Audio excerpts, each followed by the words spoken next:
उठाओ। Thank you Jesus.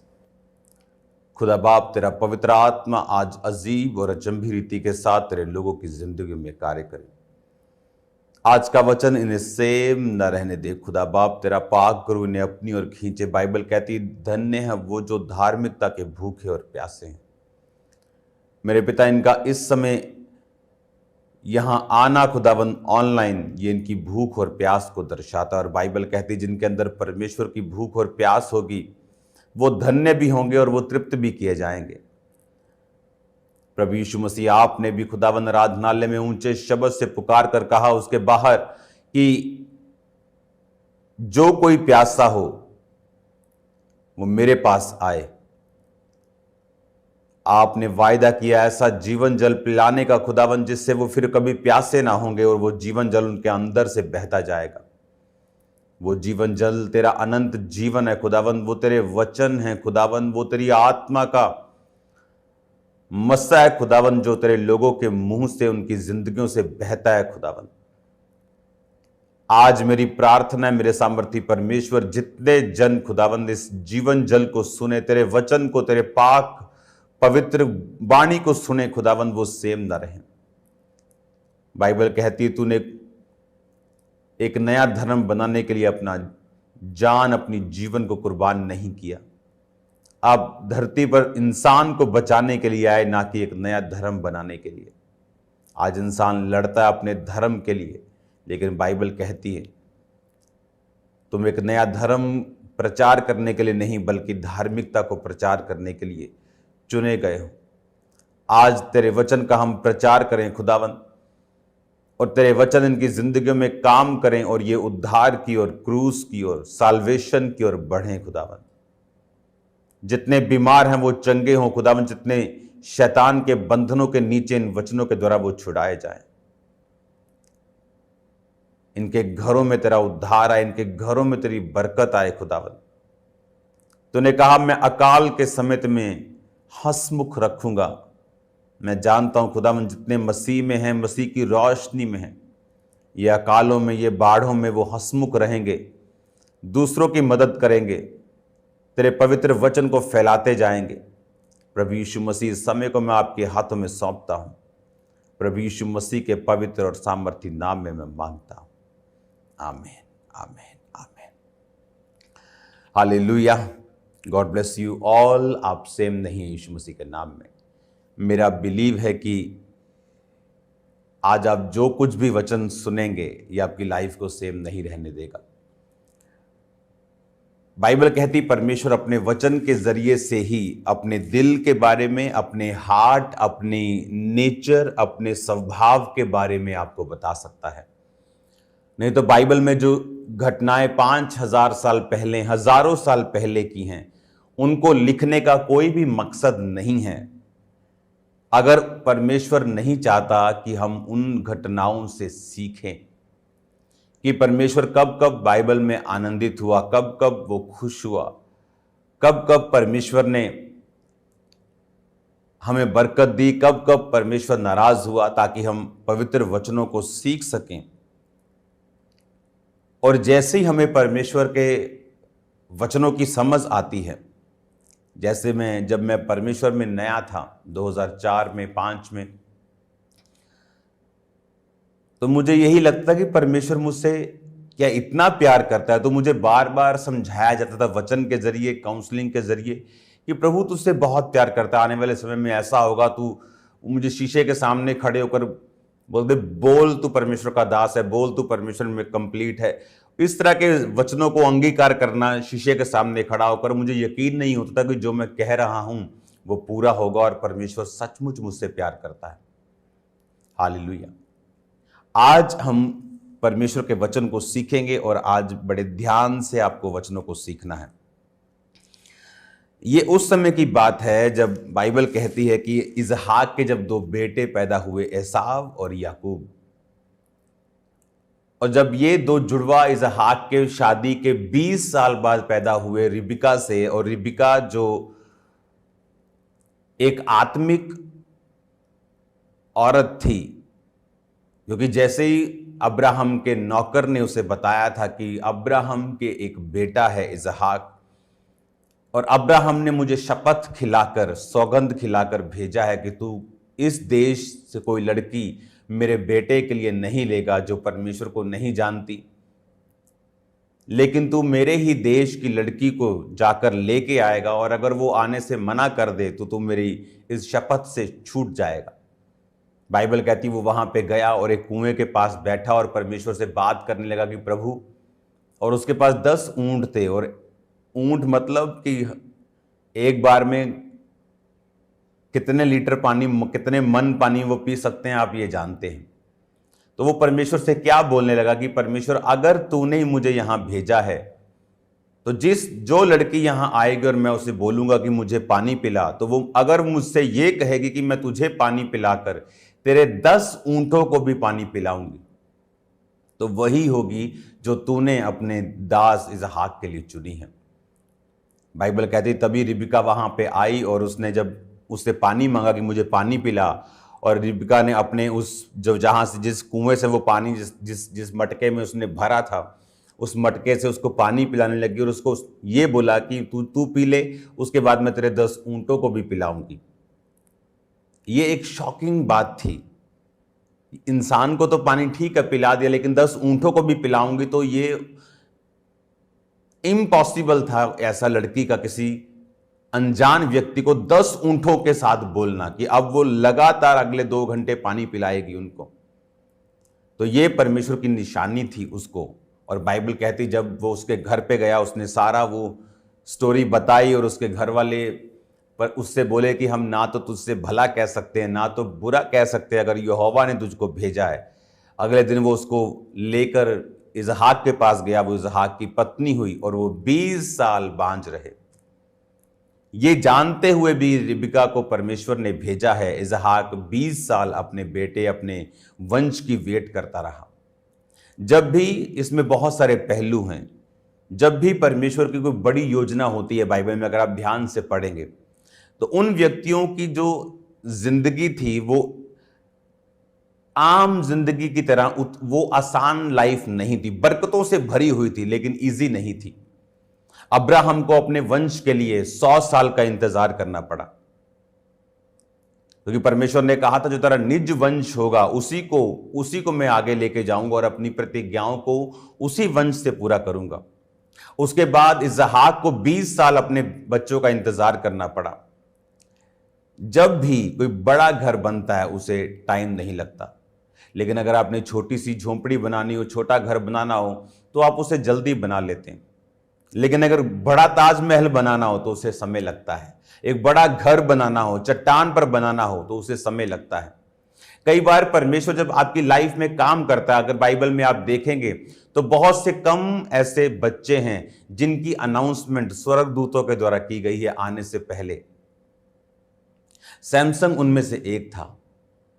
लेकिन अगर आप उनकी भी स्टोरी को पढ़ेंगे तो उन सैमसंग के जो माता पिता थे वो धर्मी होने के बावजूद बुजुर्ग हो चुके थे और उनके कोई भी संतान नहीं थी। कई बार परमेश्वर आपको इतनी बड़ी एक आशीष जो आपके जनरेशंस के लिए होती है, जो देशों को बचाने के लिए होती है, कई बार उसे आपकी लाइफ में मैनिफेस्ट करने के लिए, वो बच्चा हो, वो कोई भी चीज हो सकती है, कई बार आपको बड़ी फाइट और कई बार आपको बड़ा इंतजार करना पड़ता है और पेशेंस रखना पड़ता है। और वचन ये कहता है कि सैमसंग फिर किस तरह से अपने लोगों के लिए उद्धार का कारण हुआ, और ऐसा पहला व्यक्ति था, वो पूरी दुनिया में ऐसा इकलौता व्यक्ति था जो गधे की जबड़े की हड्डी से हजारों बंदों को मार देता था। इतना पावरफुल था, और वो मस्कुलर नहीं था, ऐसे बड़ा हल्क के जैसा नहीं था, एक नॉर्मल बीइंग था। क्योंकि जब उसमें पावर आती थी और लोग हैरान होते थे कि क्या ये हमारे जैसा नहीं है, लेकिन जब परमेश्वर की शक्ति उस पर आती थी तो वो एक्स्ट्रा ऑर्डिनरी काम करता था। और यही आज का वचन है। जब आप कुरिन्थियों की पुस्तक को पढ़ते हैं, पहला कुरिन्थिया 1, आपकी स्क्रीन पर आप उनको देखेंगे, उसकी 1 और उसकी 27 आयत में लिखा, परंतु परमेश्वर ने जगत के मूर्खों को चुन लिया है कि ज्ञानवानों को लज्जित करें। और परमेश्वर ने जगत के निर्बलों को चुन लिया है कि बलवानों को लज्जित करें। परमेश्वर ने जगत के नीचों तुच्छों जो है भी नहीं उनको चुन लिया है, उन्हें ताकि जो हैं व्यर्थ ठहराएं, ताकि कोई प्राणी परमेश्वर के सामने घमंड ना करने पाए। अब यहां पर परमेश्वर ने क्या कहा, हमें यह बात समझनी है कि जब सैमसन चुना गया था, तो मैं आपको फिर बता रहा हूं कि वो मस्कुलर बड़ा बॉडी वाला इंसान नहीं था। नहीं तो लोग ये कहते हैं कि इसकी बिल्डिंग, इसकी जीन्स ही ऐसे हैं, वो परमेश्वर को महिमा नहीं दे पाते। तो वो कहते इसकी कुदरत ने इसको ऐसा बनाया है, मस्कुलर बड़ा बॉडी, डोले शोले, सिक्स पैक, और इसलिए ये ऐसे बड़े बड़े लोगों को मार देता है, ताकत बहुत है। लेकिन वो आम दिखने वाला इंसान था, आम बॉडी वाला इंसान था, एवरेज बॉडी वाला इंसान था। और जब परमेश्वर का आत्मा उस पर उतरता था तो वो एक्स्ट्रा ऑर्डिनरी हो जाता था। और क्या लिखा परमेश्वर ने नया नियम में, क्यों यीशु मसीह कुर्बान हुए आपके लिए। और आज परमेश्वर का मैसेज क्या है, परमेश्वर ने कहा, परंतु परमेश्वर ने 26 आयत भी पढ़ेंगे, हे भाइयों अपने बुलाए जाने को तो सोचो, ना शरीर के अनुसार बहुत ज्ञानवान, ना बहुत सामर्थी, ना बहुत कुलीन बुलाए गए। परमेश्वर ने कहा अपने बुलाए जाने को सोचो, ना शरीर के अनुसार बहुत ज्ञानवान, ना बहुत सामर्थी, ना बहुत कुलीन बुलाए गए। उसने कहा सोचो तुम, परमेश्वर ने तुमको किस लिए बुलाया है। मैं अपनी फैमिली से बात कर रहा था कि अगर हम पूरी दुनिया में घूमें और देखें जिनको परमेश्वर इस्तेमाल कर रहा है, और उनको भी देखें जो प्रभु जिन्हें इस्तेमाल कर रहा है, और उनके साथ जो काम कर रहे हैं, आपको ये लाइन पूरी होती हुई नजर आएगी। वहां आपको ज्ञानवान नहीं मिलेंगे। जब भर्ती होती है परमेश्वर के लोगों की, तो इसलिए नहीं होती कि ये कंप्यूटर इंजीनियर है, मैं इंजीनियर हूं, इसे परमेश्वर ने चुन लिया, बड़ा अच्छा बोलता है, बड़ा अच्छा। जब मैं चुना गया था, मैं बिल्कुल डिप्रेस्ड, मेंटली अपसेट, सब कुछ, शरीर खत्म, नशे, एक डेड इंसान को परमेश्वर ने चुना, ताकि कल जब परमेश्वर मुझे इस लेवल पर इस्तेमाल करे, मैं ये ना कहूं कि मैं बहुत सामर्थी पढ़ा लिखा था और परमेश्वर ने मुझे चुन लिया। सब कुछ खत्म जब हो गया तो परमेश्वर ने कहा अपने बुलाए जाने को सोचो, ना शरीर के अनुसार बहुत सामर्थी, ना ज्ञानवान, ना कुलीन, ना अमीर बुलाए गए। परमेश्वर ने कहा, परंतु परमेश्वर ने जगत के मूर्खों को चुन लिया है। उसने एक मूर्ख को चुना, कहता ताकि ज्ञानवान जो अपने आप को आज ज्ञानवान समझते हैं, उन्हें लज्जित करने के लिए, उन्हें शर्मिंदा करने के लिए। परमेश्वर ने कहा उसने तुम्हें पवित्र आत्मा दिया है ताकि जगत को वो निरुत्तर कर सके। आज जगत के पास इन बातों का जवाब नहीं। इमेजिन करो कितने सालों से क्रिश्चियन लोगों के ऊपर इल्जाम लगते रहे, ये हीलिंग करके करते हैं, ये पैसा देके करते हैं, लेकिन आज तक कोई साबित नहीं कर सका। क्यों? क्योंकि ऐसा है नहीं, क्योंकि परमेश्वर ने जगत को निरुत्तर कर दिया है। वो हीलिंग्स असली हैं, वो मिरेकल्स असली हैं, ये वचन सच्चा है, ये ट्रू है, कोई गलती इसमें कोई ढूंढ नहीं सकता। 5000 साल पुरानी घटना भी आज नासा वाले बोलते नहीं, जो बाइबल कहती है वो ट्रू है। जो वचन में लिखा है, जो वचन में लिखा है, ये देखो आज ये प्रूफ होता है, ये सच है। हालेलुया। इमेजिन करो परमेश्वर ने आपको किस लिए चुना, उस मकसद को जो सैमसन चुना गया था, किस लिए? उसकी पावर को दिखाने के लिए, उसकी एक्सीलेंस को दिखाने के लिए, अमेज करने के लिए लोगों को। और बाइबल कहती है आपका चुनाव भी इसी तरह हुआ। बहुत हाई क्लास नहीं बुलाए गए, लेकिन परमेश्वर ने लो क्लास को चुना, ताकि हाई क्लास भी लज्जित हो, आने वाले टाइम में वो आपको इतना बढ़ाएगा। सैमसंग के ऊपर आत्मा उतरता था तो वो बड़े अचंभे काम करता था। पुराना नियम में जो थोड़ी बरकत का समय था, किसी किसी पे पवित्र आत्मा उतरता था, किसी किसी से प्रभु बात करता था, किसी किसी के ऊपर भविष्यवाणी उतरती थी, आत्मा उतरता था, काम करता था, चला जाता था। लेकिन नए नियम में परमेश्वर ने कहा, अब अंत समय में मैं अपना आत्मा सब मनुष्यों के ऊपर उंडेलूंगा। तुम्हारे बेटे और बेटियां, उसने ये नहीं कहा तुम्हारे कुछ बेटे और कुछ बेटियां, उसने कहा तुम्हारे बेटे और बेटियां भविष्यवाणी करेंगी। तुम्हारे दास दासियों पर भी मैं अपनी आत्मा को उंडेलूंगा। क्यों? अब पुराने नियम में जो थोड़ी बरकत होती थी, वचन दुर्लभ था, दर्शन कम मिलता था, किसी किसी पे आत्मा उतरता था। आज नए नियम में परमेश्वर ये चाहता है वो आत्मा सब पे उतरे, वो पवित्र आत्मा का अभिषेक सब जनों के ऊपर आए, वो पवित्र आत्मा की भविष्यवाणियां आप सब लोग करें। आप जानते हैं आजकल जो भविष्यवाणियां चलती हैं ये सब झूठी हैं। ये नाम, ये नंबर, ये सब फेसबुक पे लिखा है, उनके डाटा पे लिखा है। ये क्रेडिट कार्ड के पीछे के 3 नंबर आपके कार्ड पे लिखे हैं जब आप ऑफरिंग करने के लिए जाते हैं। ये गेम्स खेलनी बंद करनी चाहिए इन लोगों को, क्योंकि ये गेम्स इनको फायदा नहीं बल्कि नुकसान करेंगी फ्यूचर में। और परमेश्वर धीरजवंत है, गलत चीजों का जवाब नहीं देता है एकदम से, लेकिन जब देता है तो आपको मालूम है वो कैसे देता है। अब परमेश्वर ने कहा, तुम जिस तरह सैमसंग को मैंने हैरान करने के लिए चुना, तुम भी उसी तरह से चुने गए हो। लेकिन तुम्हें, लोगों को लगता है, एक आम व्यक्ति चुना गया, उसे लगता है मुझसे परमेश्वर क्या करेगा, मैं तो छोटा सा एक आदमी हूं, मैं तो दिहाड़ी करने वाला हूं, मैं तो एक सरकारी कर्मचारी हूं, मैं तो बड़ा बेचारा सा हूं, मेरे पास तो इतनी बुद्धि नहीं है, मैं तो इतना दलेर नहीं हूं। इसीलिए खुदावंद ने कहा, इसीलिए मैंने तुम्हें चुना, ताकि जो अपने आप को कुछ समझते हैं उन्हें शर्मिंदा करने के लिए। उसने छोटों से चोटों को, फिर से पढ़ो, उसने कहा, परंतु परमेश्वर ने 28 आयत, जगत के नीचों को, तुच्छों को, जो नहीं हैं उनको भी चुन लिया, ताकि जो हैं, जो अपने आप को कुछ समझते हैं, उन्हें व्यर्थ ठहराएं। अगर आप ध्यान से इन वचनों को पढ़ेंगे, आपको समझ आएगी कि परमेश्वर ने आपको क्यों चुना है।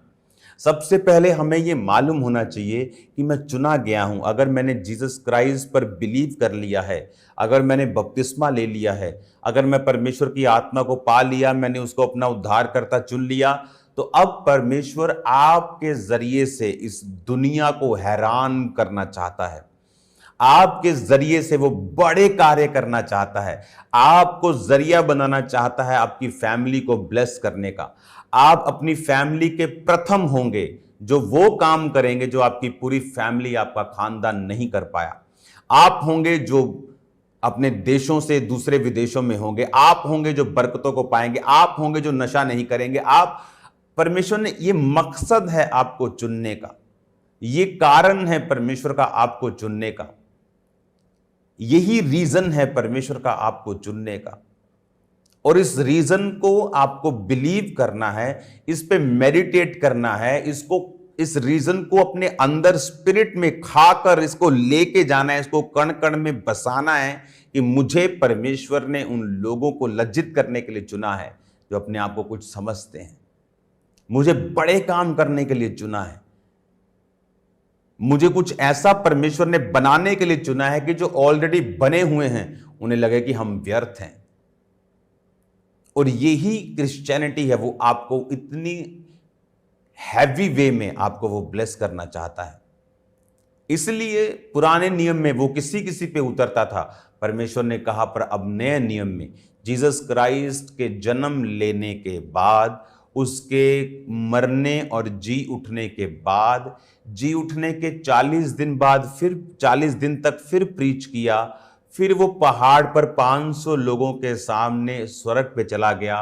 उसके स्वर्ग के जाने के बाद वो कह के गया, यरूशलेम को मत छोड़ना, पिता की प्रतिज्ञा की बाट जोहना।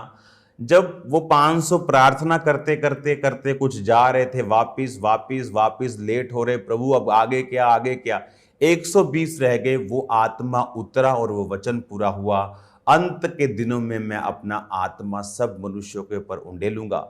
वो पवित्र आत्मा फिर उन पर उतरा और आज वही आत्मा आप पे उतरता है।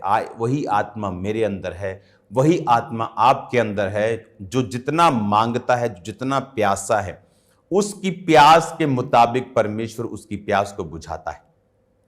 हालेलुया। और वही वचन पूरा हुआ कि अंत के दिनों में मैं अपना आत्मा सब मनुष्यों के ऊपर उंडेलूंगा। सब मनुष्यों के ऊपर, सब प्राणियों के ऊपर। तुम्हारे बेटे बेटियां भविष्यवाणी करेंगे, पूर्णीय स्वप्न देखेंगे, जवान दर्शन देखेंगे। और यही परमेश्वर का प्लान है आप लोगों के लिए। यही परमेश्वर की इच्छा है आप लोगों के लिए कि आप जितना भी डाउन, गरीब या बीमार या लाचार या मेंटली स्ट्रेस्ड, अब मैं गरीब नहीं था जब चुना गया, लेकिन पैसों के अलावा सब चीजों में मैं गरीब नहीं था। मैं गरीबी रेखा से भी 500 फुट नीचे हूंगा। पैसे के अलावा शरीर में, अपनी लाइफ में, अपने हर चीज में। और खुदा ने चुना, यही उसकी ग्लोरी है कि वो टूटी हुई चीजों को इस्तेमाल करता है। ये उसकी हॉबी है। वो उन्हें साफ करता है और इस्तेमाल करता है। और बाइबल कहती है, जिस पत्थर को राजमिस्त्रियों ने तुच्छ समझा, वो कोने का सिरा हो गया। और इसी के लिए ही परमेश्वर ने आपको अपने पास बुलाया है। मेरा बिलीव है कि आप परमेश्वर के इस बुलाहट की ओर ध्यान देंगे, अपनी लाइफ को एक्यूरेटली परमेश्वर में चलाएंगे। सैमसंग जब तक परमेश्वर में एक्यूरेटली चलता रहा, खुदा अचंभे काम करता रहा। और जब उसने अपनी कमियों के ऊपर काबू नहीं किया और औरतों के पास जाता रहा और व्यभिचार करता रहा, और एक दिन उसी व्यभिचार ने उसे डुबो दिया, वो पावर उससे छीन ली गई और वो आम व्यक्ति बना और दुश्मन ने उसका उपहास किया और उसका मजाक उड़ाया। जबकि वो इज्जत लेने के लिए बुलाया गया था, अचंभा काम करने के लिए बुलाया गया था, पर उसके शरीर के कामों ने सब उल्टा कर दिया। बाइबल कहती, जब तुम शरीर के अनुसार चलोगे तो मरोगे, आत्मा के अनुसार चलोगे तो जियोगे। मेरा बिलीव है कि आप शरीर के अनुसार नहीं चलेंगे। आप जीसस क्राइस्ट के उस मैसेज पे बिलीव करेंगे कि आपको अपना क्रॉस उठाना है और उसके पीछे चलना है। तो खुदावंद आपके साथ हों। अपने हाथों को उठाओ, थैंक यू जीसस बोलते हुए। खुदा बाप, तेरा पवित्र आत्मा इनकी जिंदगी में बड़े कार्य करे। ये वचन इनकी जिंदगी में 100 गुना फलों को लेके आए। और आज जितने लोग पहली बार इस वचन को सुन रहे हैं और आप चाहते हैं कि प्रभु यीशु मसीह आपके जीवन में आए और आपको छुड़ाएं सब बीमारियों से, सब कलेशों से, सब इस संसार के दुखों से, तो अपने हाथों को उठाकर मेरे पीछे बोलें, प्रभु यीशु मसीह मुझे क्षमा करें, मेरे जीवन में आए। मैं विश्वास करता हूँ आप मेरे लिए मारे गए, गाड़े गए और तीसरे दिन मुर्दों में से जी उठे।